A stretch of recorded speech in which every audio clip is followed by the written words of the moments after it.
Hello everyone, I'm the Enforcer, and welcome to the breaking news. Please make sure to like, comment, and subscribe, and support us on Patreon, link in the description below. Our first breaking news of the day is that a Russian Kinzhal hypersonic missile has been fired from the territory of Belarus onto the nation of Ukraine. This was quite a serious escalation, considering that up until this point in the war, the Russians had not been firing missiles from Belarusian territory or any artillery whatsoever, unless if it was involved in the first offensive of the war and the Battle of Kiev. Those were the only times in the entire war that we saw artillery being fired from the nation of Belarus, and after that, the guns fell silent, no missiles were fired from that direction, and everything went back to status quo antebellum, meaning that it was the way it was before the war. Russian forces then moved on to other areas of the country, and missile attacks against Ukraine have been originating from areas around the Bryansk and Kursk oblasts, the southeastern part of the country, near to Rostov-on-Don and Volgograd, and also from the sea, from Russian submarines and cruisers that have been firing off cruise missiles in that area. However, no missiles have been fired from Belarus once again throughout the entirety of this war until today. According to the Ukrainian Air Force, a Kinzhal hypersonic missile, at least one, was fired from the area of Belarus towards Ukraine. That missile then entered Ukraine's airspace and continued to try and make its way to its target. It is unknown at the moment whether this specific missile was shot down or not. However, once again, we do understand that this is a Kinzhal hypersonic missile. According to the Russians, this is one of their latest, greatest, and most advanced missiles, being capable of hypersonic speeds, although that's really only advertised in the sticker or the advert. It's not really a hypersonic missile, it's more so of a modified Iskander that can go at somewhat higher speeds, but throughout most of its flight path, it is not hypersonic whatsoever. This is something that is starting to show that the Belarusians may have given the Russians permission to now use their airspace to launch attacks on Ukraine, something that we have not seen or heard of since the very beginning of the invasion, and the last time that anything like this happened would have been around April 1st of 2022. Meaning that it's been over a year and a half now, and this is the first time we're seeing something like this happen again. And we also saw video footage of these missiles flying over areas in Ukraine. For example, this was taken somewhere around the Bucha Hospital Airport area. But with that, here's the video. That appears to be a Caliber, not a Kinzhal, but we can see another missile following close behind. And another one. And it appears that the video clip has ended there a little early, and then it just lasts for another 10 seconds. But nevertheless, the large missile attack that has been brought upon Ukraine appears to have possibly had at least one Kinzhal hypersonic missile originate from the borders of Belarus. The reason why the Belarusians may have given permission to the Russians to attack from this area is that Ukrainian air defenses and the way they have been structured may be aiming more so towards the south and more so towards the east instead of towards the north. Considering that no attacks have been happening from the northern area of the Belarusian border, the Ukrainians really haven't had any good incentive to try and organize their air defenses where they could defend from air targets and such things like that coming in from Belarus. There would have been no point up until now. And so this may be a test or an attempt by the Russians to figure out how much air defenses do the Ukrainians actually have that is facing northwards towards Belarus, and would it be possible to get more effective results if they were to try and fire off their missiles from the airspace of Belarus. This is only something that we can guess at, considering that it doesn't really make much sense at all that the Belarusians would want the Russians to fire missiles from their airspace. The Belarusians are trying to play a hyper war of being involved but not involved at the exact same time, and this is starting to erode that hybrid war that they're having and making it more in the appearance that they are a actual part of the war and an actual combatant rather than just a neutral country that likes Russia, and that's it.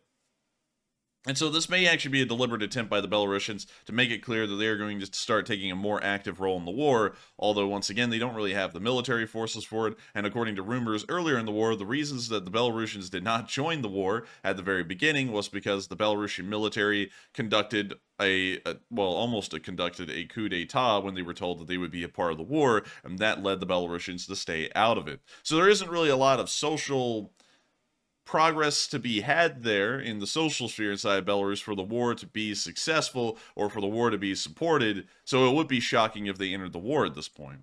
Nevertheless, the Ukrainians are once again attacking the Russians with their own drones, as we saw the air defenses around Kaluga and Tula firing off into the sky, attempting to stop some kind of Ukrainian drones.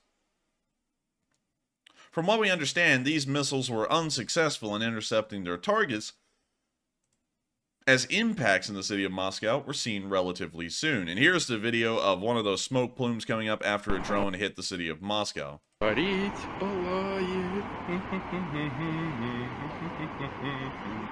we hear the cameraman singing a Ukrainian song, and we can also see the smoke billowing from the city of Moscow itself.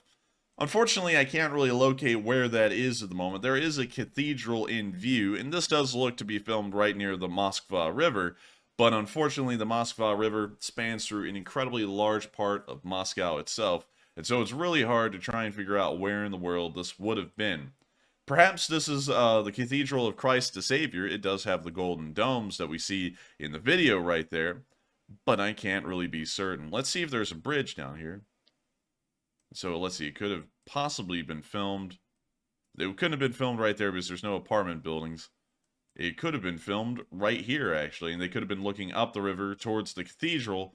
But once again, this is all just guesswork. We don't really know the exact geolocations of this, but wherever that smoke plume is coming from, it does appear to be coming from somewhere in here, which is literally right outside of the Kremlin.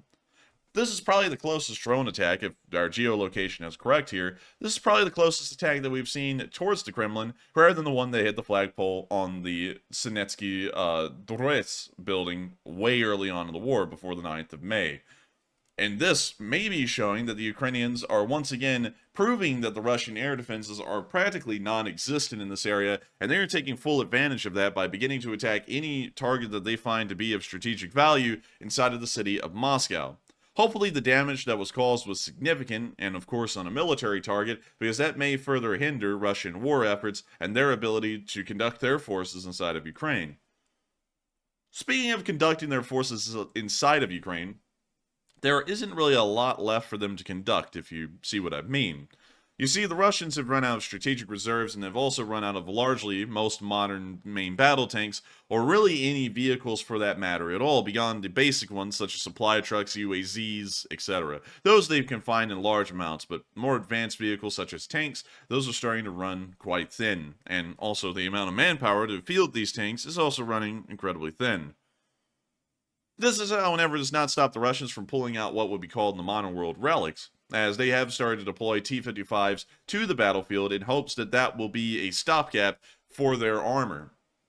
One of these is seen here, largely knocked out. This is a T-55A main battle tank, one of the first main battle tanks in the Soviet world, first issued to Soviet forces in the 1950s, and would continue to see service in some Warsaw Pact countries up until the very end of the Soviet Union.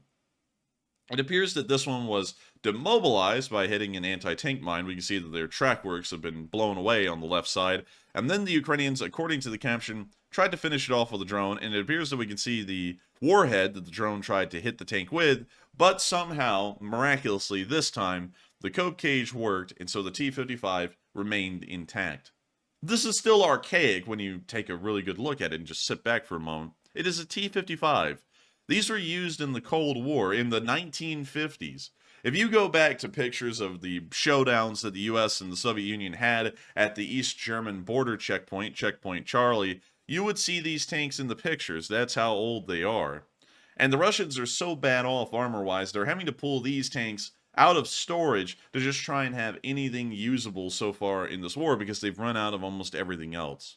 And the fact that this actually was on the front lines at all to even be hit or majorly disabled shows that this isn't anything that's in the reserve. The Russians are starting to use these as frontline tanks, and that's also showing that the availability of their modern tanks like the T-72s, the T-90s, and the T-80s that we've been seeing for a good amount of the war, those are starting to become less and less and rarer, to the point that they can't even just fill their frontline forces with somewhat competent tanks. Now they're having to pull out these ancient tanks, these T-55s here, to try and get any kind of advantage, or to just keep any kind of armor on the battlefield at all. But with that, that is all of the major breaking news we have today. I thank every single one of y'all so much once again for watching. If y'all have enjoyed, please make sure to like, comment, and subscribe, and support us on Patreon, link in the description below, as we run these little war summaries here almost every single day of the week, unless if there's not really any news coming out at that point, and then we may skip one. But nevertheless, you can always count on these to be out every single day, covering the news of the war, and thank you all so much once again for watching, and I will see you all in the next one.